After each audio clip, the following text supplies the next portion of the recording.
Welcome to Group Dates and Hot Takes, a Bachelor Nation podcast. I'm Sampy, a Bachelor newbie. And I'm Christy, a veteran. Join us as we take on season 25 of The Bachelor together. Hey everyone, welcome to week 10, our Fantasy Suites week. Oh boy, our Fantasy Suites. Oh, man. Go ahead, please. I was just going to say an exciting week for Matt. An exciting not week so for much Matt. for the women. A terrible week for the women, a terrible week for us. Yes. Before we jump into this sordid episode, any external drama we should be aware of? Well, I didn't know if we wanted to talk about this week or next week, but at the After the Final Rose taping, they supposedly named the next Bachelorette. Oh, really? So I didn't know if it was appropriate to do it this week or next week. Is that official, or is this just a scoop you've gotten from like Reality Steve or somebody? Oh no, this is not hasn't been announced by the show yet. Oh, okay. Are you saying you might reveal it? If you wanted to, or we can wait. I guess we should probably wait until next week. I guess make a note of that so we don't forget about it. We won't forget. Well, you won't. You won't. No, it'll be in the show. Okay. No, okay, yes, I'm sorry. Everybody again, I'm stupid. Sorry. I guess we can talk about that next week, which actually might be 2 weeks from now or 1.5 weeks from now, because that episode is like 3 or 4 hours, right? Which includes the final episode plus the After the Final Rose. Yeah, it's 3 hours on Monday. Yeah, so this is a real labor of love, so whether we end up making that into 1 episode or 2 episodes, I don't know yet, but I'm sure we will get to that at some point in the future, since it's kind of slightly important and also part of the show. The only other thing was Chris Harrison, who went on GMA. And did you watch this? I did. I don't know. Was there a longer interview than the 5-minute or so clip that I saw? No, that was it. Okay, that was it. I did watch that. This was weird to me. Like, it was all chopped up into these weirdly edited segments, and Chris Harrison's whole demeanor was like really rehearsed and calculated. I don't know that that's the vibe he should have been going for. Yeah. Is that something that they're sort of doing now on Good Morning America? Not, presumably they're mostly like remotely interviewing people. Is that something that they're doing where they're kind of chopping things up like that normally, or is that a Chris Harrison specific thing? I don't know, because I don't watch GMA usually. I guess with COVID, maybe they're doing more of it that way, but... Yeah, I would probably suspect that might be the case. But yeah, maybe he should just never do an interview again. I thought it seemed like he was being held at gunpoint. Like someone on the other side was just like making sure he said certain buzzwords. It was very strange, even like the cadence of his speech. Yeah, if I had to guess, he was probably reading off of a teleprompter or a, sheet or something like that to make sure that he had everything. Yeah, it did seem, I guess maybe the word I might use is rehearsed. Yeah. Did not seem very sincere. What are you talking about? He seemed very, very sincere to me. Sincere that he wanted to keep his job. Yeah, I did notice that little comment he made, but we'll see. Yeah, at this point, he probably should just not do interviews for a while. Yeah, I really wish that interview had been like live. Like, I know they show it later, but just one continuous thing. He probably did it on the condition that it wasn't. Well, that's probably true. Yeah, I Can't have any faux pas like the Rachel Lindsay interview. That would not be great for the whole image. Yeah, I just still think that he just keeps digging himself this hole that was not necessary to be dug. Yeah, I just keep thinking about like the whole Rachel Kirkconnell thing. Like Chris really blew that up way bigger than it ever would have been. Yeah, exactly, and that's what I keep saying. It's like qualifying it obviously about just how like it was stupid that she did all of those things, but he really did fan those flames so much by just sort of injecting his, or at least what seemed to be his hurt into the conversation, and really just escalated things. And so, again, still, I have way more problem with him than her. Even though, like, I personally don't think that she adds a whole lot to the show. Like, I just feel like she's kind of boring, and she's not even that pretty, in my opinion. Like, again, I'm sorry, guys, I'm being mean. And obviously, looks and all of that are our preferences, and maybe she's wonderful, and we don't get to see everything. But even stuff like in this episode that we'll talk about later, it's just like, man, I'm not really sure how she made it this far. Yeah, she's not that interesting, at least what we're being shown on camera. So Yes. I've yet to see why Matt likes her so much. Exactly. But yeah, no, Chris seems determined because I guess he really took things personally against himself and against the show as well. Which, I mean, if you look back, I think that there are indicators that he's been problematic in the past, and that the show has very much been problematic in the past. So I always shake my head a little bit when or if people, or even Chris himself, acts all shocked about how, like, oh my goodness, like, I can't believe, like, people would have a problem with this. It's like, well, like, your show's been kind of propagating a lot of these issues here, mister. You shouldn't be so surprised. But he always is surprised. Yeah, I've run out of things to say about Chris. Christy is just so over it, people. So over it.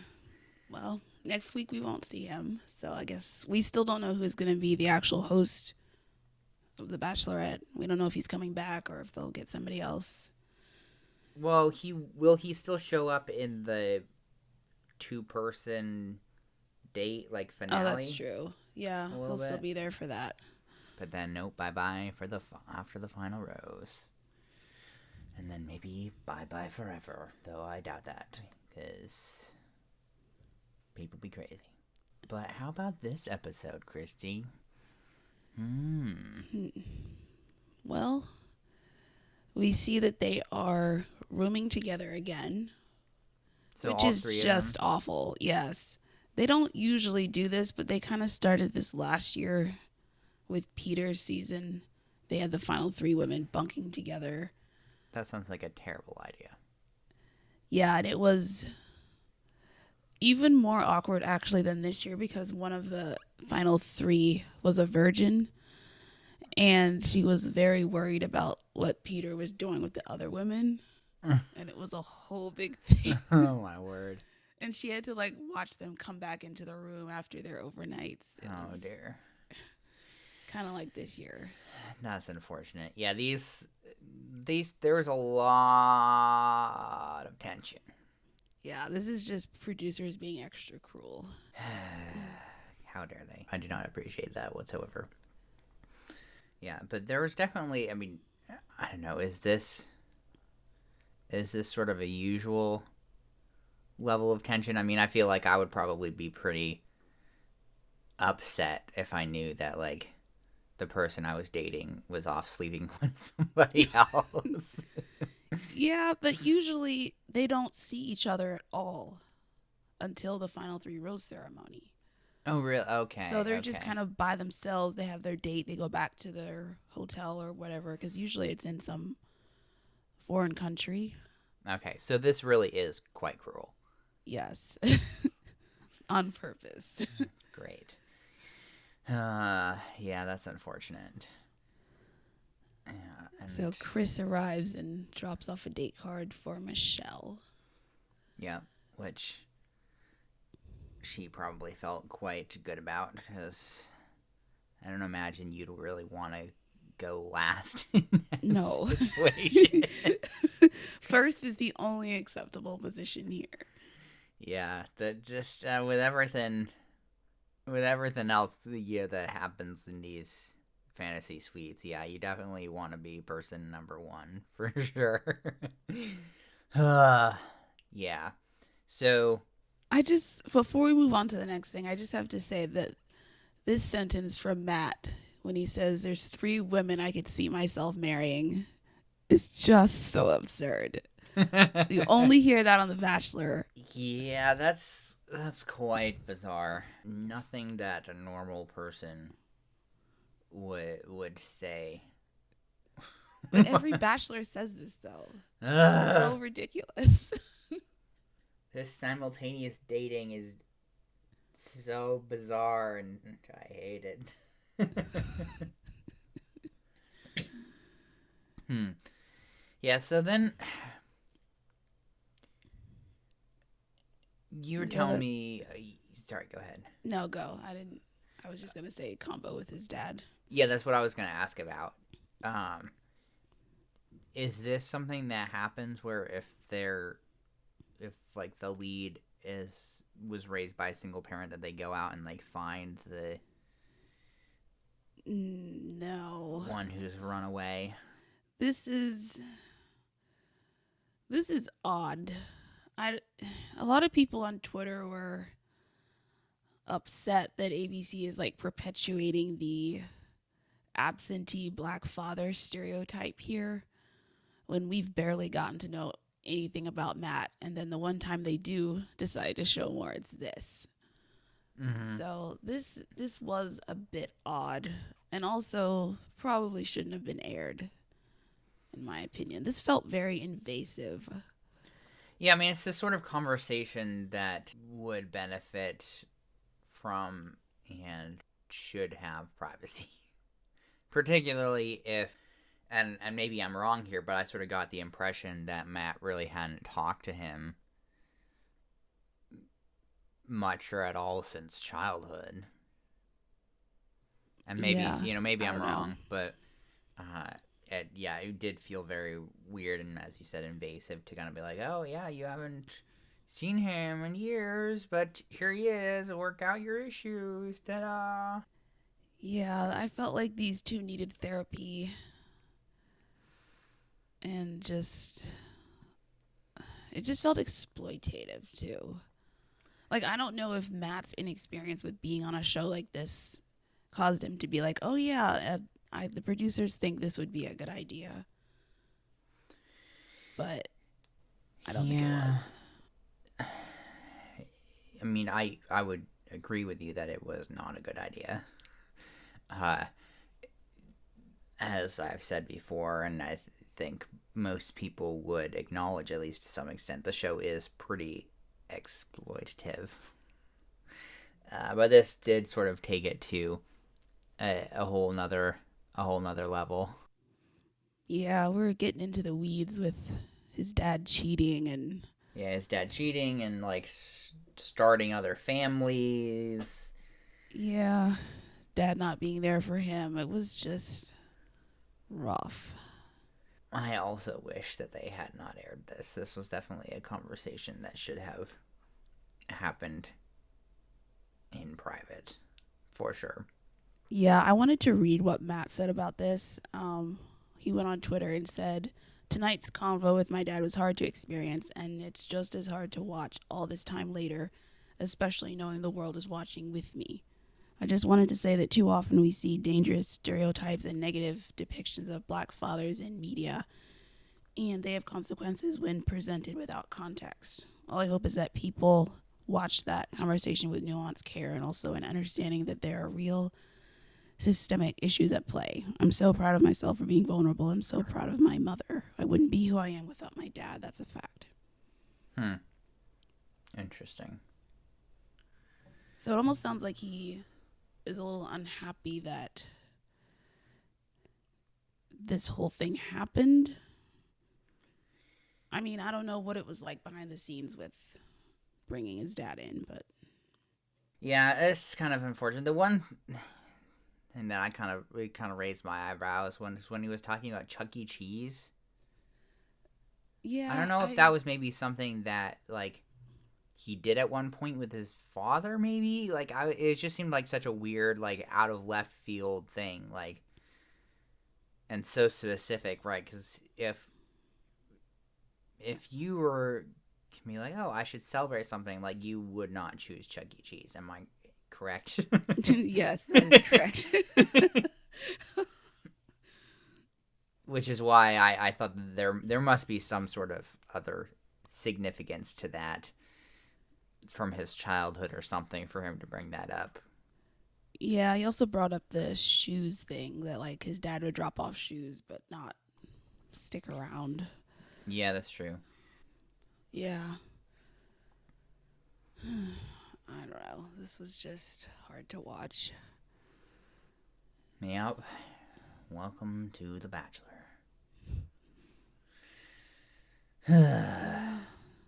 So I don't know if it was the same day as this happened or the next day, but Michelle's date is next. Yes. Yeah, so Michelle, would you have enjoyed this date, Christy? I would not.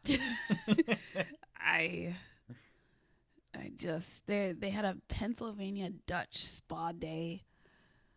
The whole thing was just gross. It was start dairy to finish. based. It was dairy Yeah. based. Like Matt arrives wearing a very ugly sweater.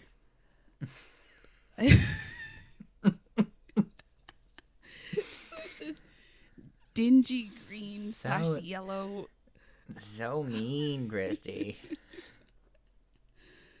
And they have like all these weird like food vats. Like there's some gloppy looking oatmeal mixture they put their feet in. Yeah, it was like a milk and oatmeal sort of foot bath or something. Yeah, it was very lumpy. You wouldn't like that? And then they like rubbed butter all over themselves. Yes, just if any of you do not actually watch the episode or don't see this clip, yes, they were literally rubbing butter all over themselves. So they would lay there and like sort of in the position you'd be if you were getting a massage. Yes. And the other would be like rubbing sticks of butter all over them. They had so many pounds of butter. I know. It was an absurd amount of butter sticks that they had there. I could not deal with that. It was so gross. Yeah, that's not really the first thing I think of when I'm like, if I really want to be romantic, experience something romantic, what should I do? I don't really think, oh, let me just go rub butter on somebody. No. No. Yeah, they were just glistening, like so shiny. Yeah, they also had that whole, like, it was a giant tub of milk too that they ended up getting in, which was just totally absurd as well. Yeah, that might have been the least gross of the three things, but still ridiculous. Yeah, it was just one of those. It was like a giant sort of metal tub, just huge, full of milk. I can't even imagine the actual amount in gallons of milk that they're just sitting in that thing. Yeah. Ugh. What a waste. Yeah, that was pretty bizarre. And I don't know, kind of along the lines of some of the other things that they've done, I think, where perhaps they have lost some of their creativity and were like, we can't go anywhere exotic. What can we do? Like, what rooms do they have in this resort? I don't know. I heard people on the internet talking about how this resort has lots of things to do. So, wondering why they're not utilizing more of it. I don't know. I do not know. Particularly when they had to like go to the whole bug date thing that we saw in the in the cut footage from the Women Tell All episode. Yeah, so strange. I don't know if you have anything else about the Dairy Day. I think they talk some after with more platitudes about Kissed a lot. Relationship, yep. Yeah. Yeah, and then just a nighttime part. That hurts me, Christy. That hurts me. What about it? Every time somebody shares their feelings with him and he's like, "Thank you for sharing that," a little part of me dies. Well, this time she said it. You are correct, yes. Because I believe he was talking about the conversation he had with his father. Just so everybody knows, since she seems to be like she's a somewhat of a normal person, she actually uses things in the correct context. So he had just shared this thing about his father and the issues that he had, like, with their relationship, right? And how, I guess, he was worried that he would be sort of a new version of his father, I guess. And after that, she was like, thank you for sharing that with me, which was actually an appropriate usage of that. Unlike Matt, it's like where somebody's like, oh my goodness, I'm falling for you, or like, wow, Matt, I love you, and then he's like, beep boop boop, thank you for sharing that with me.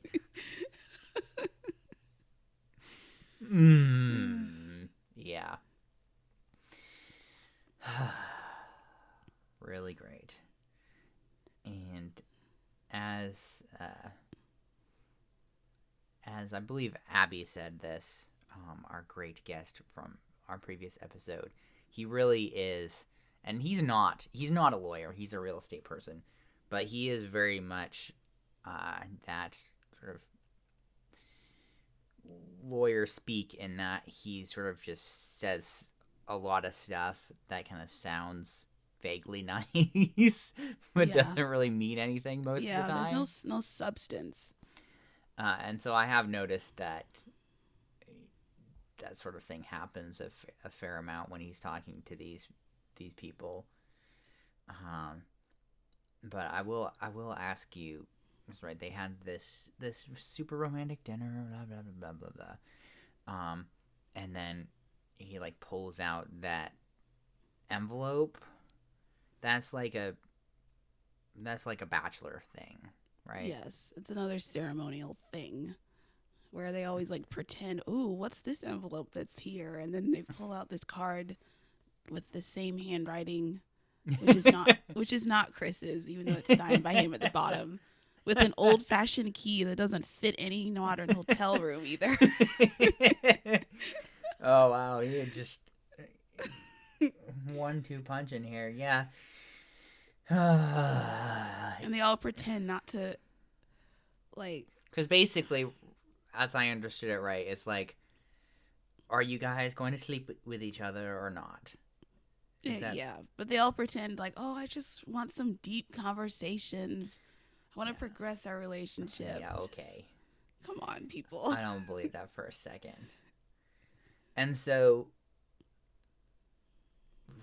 as somebody with a lot more experience with the show, is this something that ever gets turned down by people, where the Bachelor brings out the envelope and he's like, oh, let's go sleep together, and the lady, or I guess with the Bachelorette, because presumably the same sort of sequence happens with the Bachelorette. Yeah. It does it ever happen where the other person is like, no, actually I think we should just have our separate rooms? Every once in a while, like very rarely. Like the girl I told you about last season who was the virgin. Mm-hmm. At dinner, Peter admitted that he had been intimate with other people. And so oh, that's a terrible admission. So they didn't even get to the point where he pulls out the envelope. Like they just like parted ways that night. Oh no. Yeah, it was a whole thing. So very rarely that'll happen, but usually people jump at the chance. I imagine so, after weeks and weeks and weeks of just yo-yoing emotions and stuff. Right, because presumably, as you were saying, it's about a week, because you have the date and then you were telling me they have a day off, right? Yeah, theoretically there's a day in between fantasy suite dates. So basically, this is highly scandalous, but it's basically date, he sleeps with one of them, day off, date, he sleeps with another one of them, day off, date, he sleeps with another one of them, and then maybe another day off, and then rose ceremony, he sends one of them home. Yeah. Busy week. Oh boy. Yeah, that's not something that seems particularly normal, but I guess here we are. Only on The Bachelor.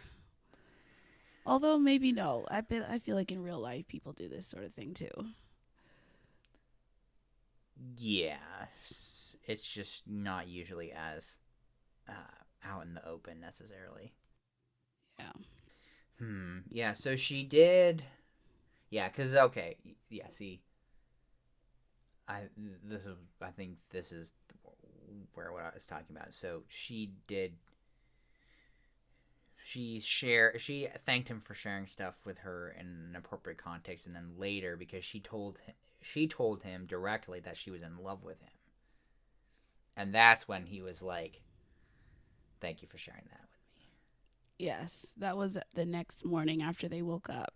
She says, I'm in love with you. And he says, thank you for sharing that again with me. Oh, my word. Matt. No. He just needs a new phrase. Like The Bachelor is not supposed to return, oh, I'm in love with you too at this point, because that would give away who he picks. But still, he needs something else to respond with. Look, I'm gonna say this later, like after we've been through some stuff. But I mean, I'm pretty confident as to who he picks. But yeah, after they, so much kissing, you guys. I mean, just so much freaking kissing all over the place. Yes. I just, after Michelle got back to the other two of them, like, I found this pretty funny, actually, that they sort of, throughout this whole thing, they sort of intercut, like, the mental and psychological decline of Rachael, like, yes. as it continued further and further, because obviously, like, Michelle gets back and is talking with them, and right, they don't want to be like, you don't want to say like, I just, like, spent the night having sex with the Bachelor, like, it was great, wonderful, yeah, I'm so happy, like. Instead, it's more like, we just had, like, some great conversation and, like, had a really good time. But, yeah, Bree and Rachael were not particularly. This was just. Okay. I feel like these people should know what they signed up for. Like, if you make it this far, you know this is a thing. and yet they're acting like, oh, don't want to think about him being with, like, this is, like, you're going to be one of those people soon, within 2 days. Like, Look, this just doesn't make sense to us because we are not highly evolved enough to understand, apparently. But I don't know. Tell I don't know why me, Rachel asked what they did either. Yeah. That's just making it worse. I know, right? You don't ask that. You don't ask that. This is a do not ask, do not tell situation. Okay, you don't need to, like.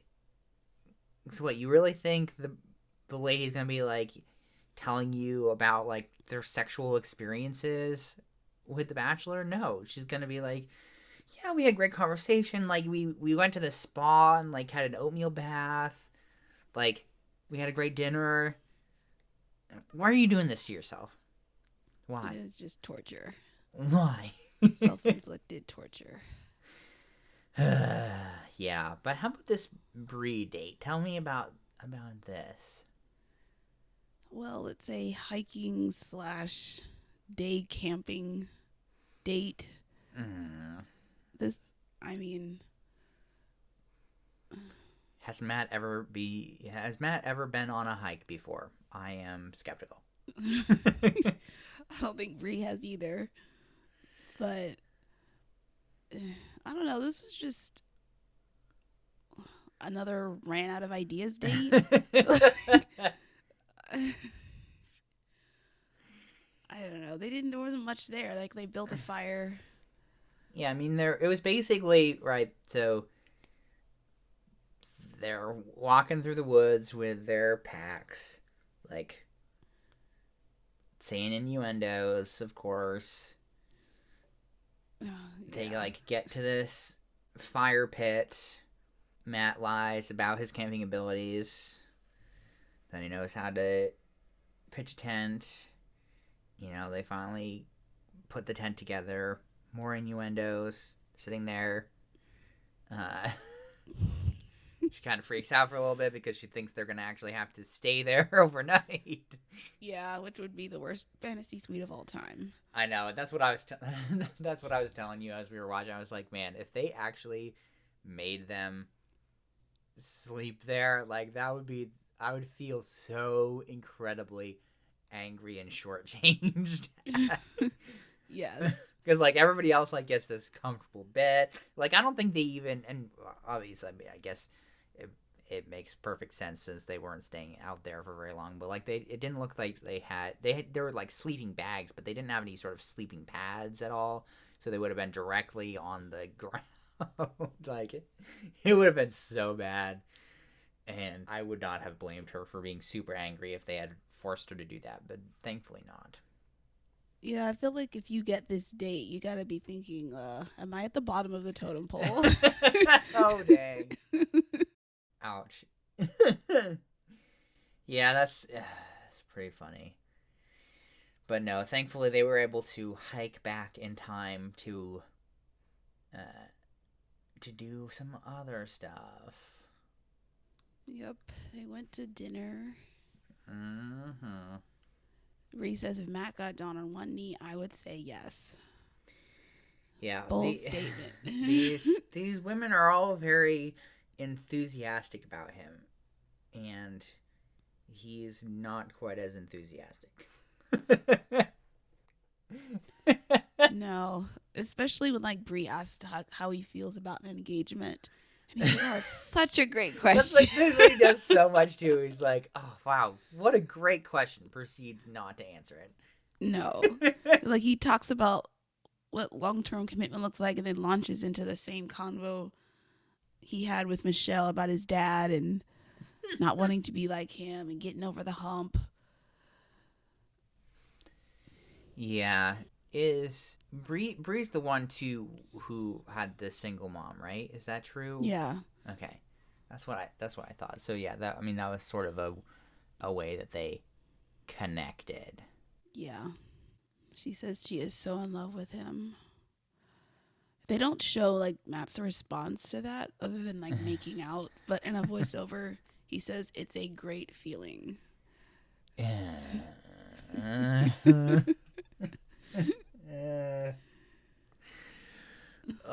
that hurts. Poor Brie. It hurts so bad. Yeah, because Brie gave up her job because she was going to be gone for too long, and so she sort of went on furlough for a bit and then ended up giving it up. So I don't know. She seems like she's here for the right reasons, but she's not really getting a whole lot back from him, you know? Nope, other than a lot of making out. Yes, so much making out. Yep, she accepts the fantasy suite key, of course. Oh, surprise, surprise. I would personally love the uninterrupted time to hang out and talk. And I'm putting this in the heaviest air quotes of all time. Hang out. Yes, because we definitely don't know what that is talking about. They show the next morning, Brie says it was everything I expected and a little more. I got to know really intimate parts about him. Yeah. Anatomically. I always wonder when this episode airs, like, how many of the 3 did he actually have sex with? Because it's not always all 3. I mean, look, I would not be surprised with Matt if it was all 3. I wouldn't be either, but boy, is that so cruel to do that and then dump her. Well, you don't give any spoilers. Wow, Christy. How dare you? No, it is like, that is just fundamentally very strange. As again, right, theoretically we don't actually know, because the fantasy suites is a time when obviously we get to see the lead up and the day portion of the date and their dinner and all of that, but if they actually do share the room, you don't get to see, the majority of that. So theoretically, he could be incredibly just chaste and appropriate. I doubt that. But based on other things that we have seen, I suspect not, but I guess who knows. And then, of course, just intercut with the unraveling of Rachael. Yeah, complaining again that she hasn't gotten her chance. Like, your chance is coming in 12 hours or whatever. Like, yeah, she just seemed, I don't know if she just sort of psyched herself out or what happened, because, like, yeah, she was really freaking out, just in general, about how, like, he was spending this time with these other 2 and everything. Like, this is literally the entire concept of the show. He's dating a million people simultaneously and then eliminates them as he goes, and then finally potentially proposes to one. That's the whole point. Yeah, but the entire premise and setup of the show. I just had to laugh at these lines coming from her. I know this is love. I can't live without him. I'm scared he's going to hurt me. So, tell me about this Rachael date, because I got a big kick out of this. Yeah, it's very awkward at first. Like, she just, like, walks up to him. Normally they're, like, running and jumping and... Yeah, like Brie, I think, was the one, right, who jumped into his arms. Yeah, they always do that hug jump thing. But she just walks up to him, and it's very, like, icy and frosty between them. And then they start making ceramics, which look like a fun activity. The most unenthusiastic pottery making I've ever seen in my entire life. I know, she just looked so sullen. Like, you're literally with him. This is what you were complaining about. You finally have your time. And And Matt just kept looking like, what? What's going on over here? Are you okay? Oh, man. Yeah. she finally got up and I guess asked to talk with him and just unloaded, basically. It's like, this week was unbearable. I know you have to explore things. Um, I guess Matt was nice about it. He brings up like how he felt when she fell from the parachute again.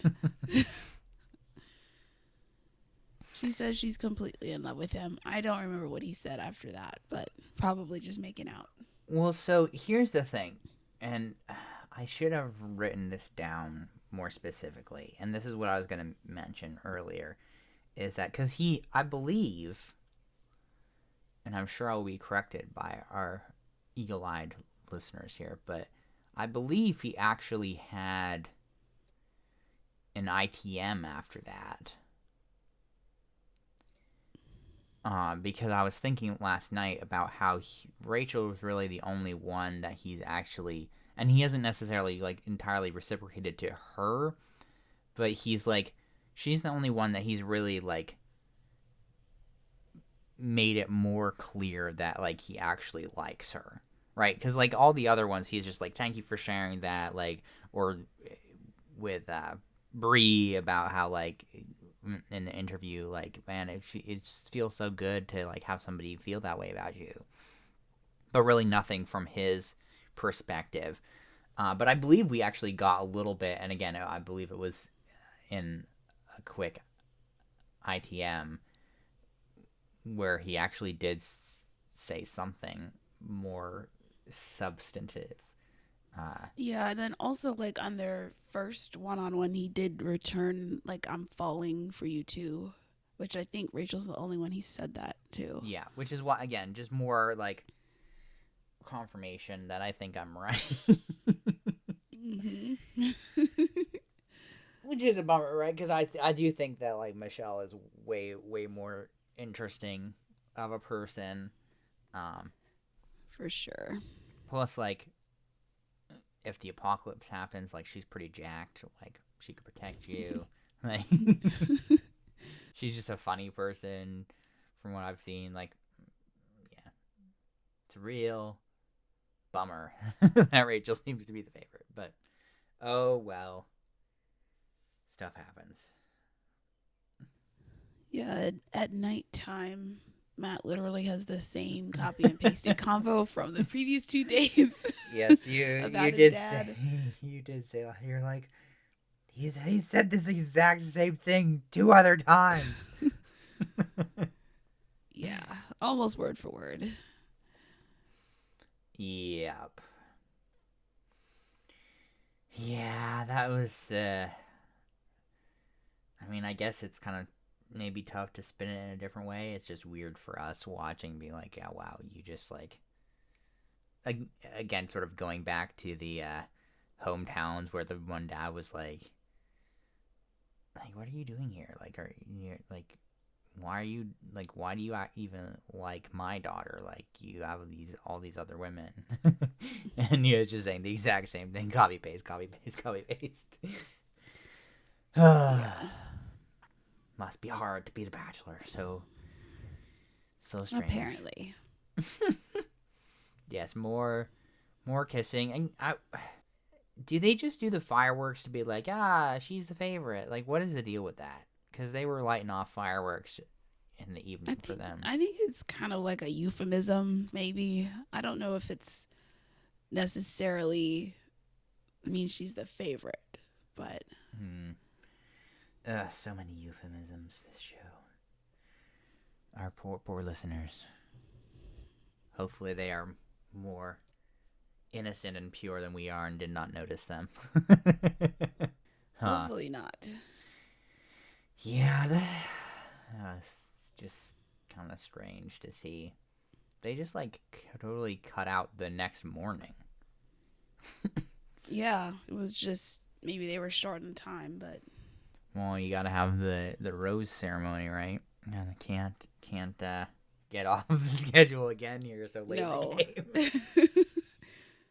We don't Which, want I mean, that. I feel like they should have just, like, honestly, why they couldn't have just shown, like, an external shot of Matt, like, seeing his father, going up to his father, and then, like, showing them, like, walk into a building, and then just cut from that. I feel like that would have been way more productive. Yeah. Although I guess then we would have all been speculating, like, what did they talk about? Yeah, of course, but I feel like that would have been a lot more respectful. Well, yeah. And they could have still left, the same edit of him talking about how, he was talking with his dad about, just trying to resolve some of these things. Like, that, it would still apply. I just feel like it probably would have been better to do that and let sort of Matt share about it on his own terms versus kind of shoving it in our faces and in their faces as well. And then we could have gotten the morning after footage from the Rachael date. Yes, we missed out on kissing. Yeah. I'm very irritated because that kisses were happening that morning, and that they have them on film. They have them, but no. So my kiss count is incomplete from this week because of this. I'm very angry. I wonder, like, if they had shown that, would it have been too obvious? Maybe, and maybe that's why they didn't. But yeah, so I guess unless there are any other things that we should talk about these dates, I guess let's talk about this rose ceremony. Yep. Matt, before he handed out the roses, he said, didn't think it was possible to have strong feelings for multiple people. Doubt. Yeah, Michelle got the first rose. And as we were watching this, he said, well, bye, Bree. Look. As I've said before, I am leaning pretty strongly towards Rachael being the final choice, and so I just was looking at those three women, and I was like, well, if he gives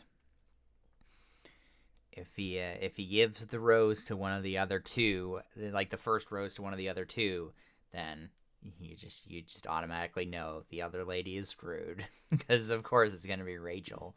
Yeah, Rachel's not going home. And somebody, yeah, I felt a little bit bad for that because I just like, well, bye, Bree. And what do you know? Second rose, Rachael. Is this because you were talking about like the breakup bench? I guess is that sort of a normal thing as well in the final three? Yeah, as you get down to the end, they tend to do this. We didn't get it last week with Serena, but that's because she walked him out. Yeah. Yeah, we don't usually see that. But after hometowns, usually there's a bench there too. Okay, interesting. And so they just like talk about, oh, like, I'm so sorry to like send you away, but I have stronger feelings for these other people. Is that kind of normally the deal? Yeah, I mean, at this point, there's not much to say. It's just rough to have it happen after Fantasy Suites. Mm-hmm. Yeah. Yeah, because he didn't really even have much to give her in terms of, like, why. No, he said there was no particular reason or justification. So, just likes the other two more. Wow. That is hard for Bree. Particularly since she gave up her job. I know, that looks like a really bad decision now. I feel like at the time we said that was a very bad decision. Yes, but it really is now. was not worth it. I mean, I guess it depends. Did her social media profile expand a lot? Well, I know it probably didn't as much as some of the others, but no, the women of color are always much lower. I'm sure she got some though. Maybe enough to sell some products. hold herself over until she finds another job. Yeah. No, I'm sure she'll be fine, but I'm sure she'll be on Paradise. Oh, interesting. When does that happen in terms of timing? I think they film it in June. Maybe. I think it airs like August. Okay, so it goes Bachelor, a little bit of a break, Bachelorette, break, Bachelor in Paradise. Is that correct? Well, actually, after Bachelorette ends, it goes straight into Paradise. Oh, really? Usually, yeah. And is that like an every year thing? Yeah, it has been for the last 6 years or so. Interesting. Yeah, I guess what you're saying is, Bree, don't go get another dream job here just yet. No, maybe wait a few months. Yeah, that whole... It's strange to me, that whole, like, oh, okay, well, get on one show so that, like, you can increase your profile, and then you get sent home, but then you get, like, called back to either The Bachelorette or Bachelor in Paradise. Like... It's a whole ecosystem. Once you're in, you're in. A terrifyingly exploitative ecosystem. Yes. Deeply uncomfortable. So incredibly uncomfortable.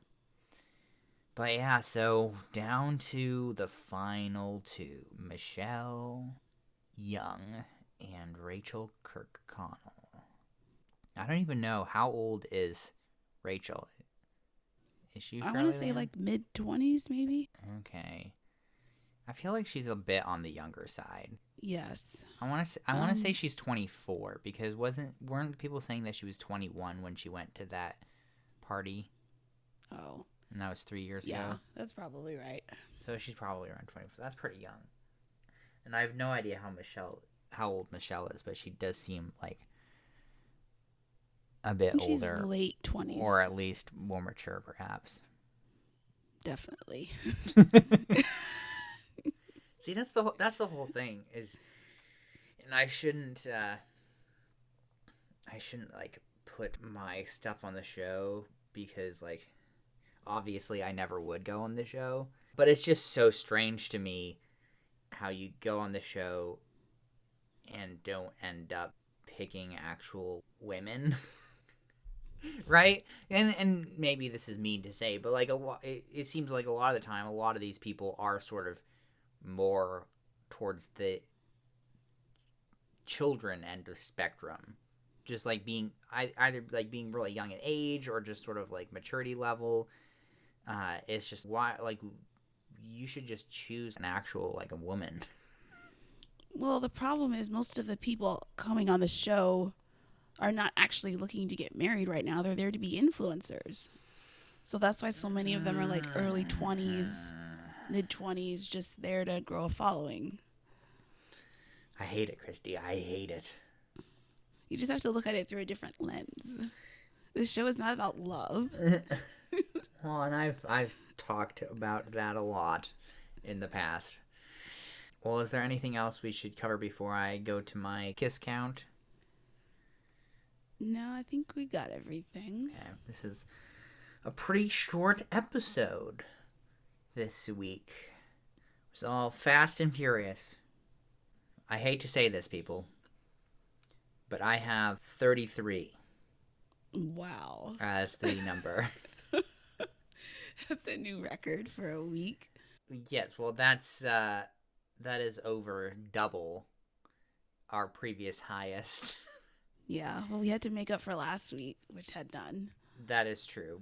And this is with... Please go ahead. I was going to say that's without even seeing Rachel's morning after. Yeah, it says without seeing Rachel's morning after. I also, for clarity's sake, everyone, I do try to be very specific in my criteria of counting dates, or counting kisses, rather. I don't count stuff where it's just sort of a continuous string of kisses as multiples. I try to, have a clear definition of beginning and end. It's a real science. I do my best, everyone. It hurts me to do my best here because I actually have to pay attention to Matt's terrible kissing techniques. I guess just learning what not to do in my own life here. But yeah, 33, and that's not even including the one blown kiss from the balcony. I don't know if you remember that. Yes. I don't even remember who that was to. If that was to Michelle. It was not Rachel. It wasn't Rachel, obviously. I think it was Michelle. Yeah, because they were sort of up in that castle, I believe. Yeah, so that's not even counting that kiss. So we had a real productive episode, everyone. And I will say, if my quick count was correct, that puts us over 100 kisses for the season that have been shown on screen. Very impressive, Matt. I'm not impressed. I'm disgusted. Yes. What great times to be alive. He is definitely productive. I'll give him that. Where can people send us stuff, comments, whatever? Our email is groupdatespod@gmail.com.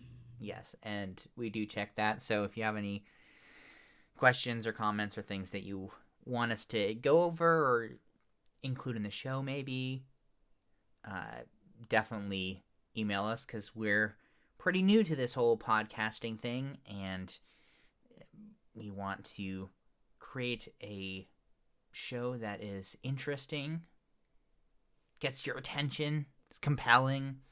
So definitely reach out if you are inclined to do so. I guess that is all we have for this week. Any final words, Christy? No, thanks for listening. This has been Group Dates and Hot Takes, a Bachelor Nation podcast. I'm Sampy. I'm Christy, and we'll see you next week. You want to do this spiel, Christy?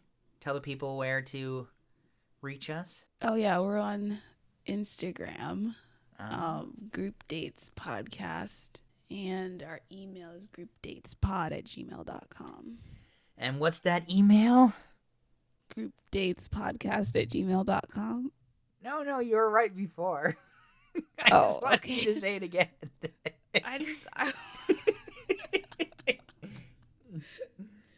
I couldn't remember which one it was. Let me double check. No, you were right. It's groupdatespod@gmail.com.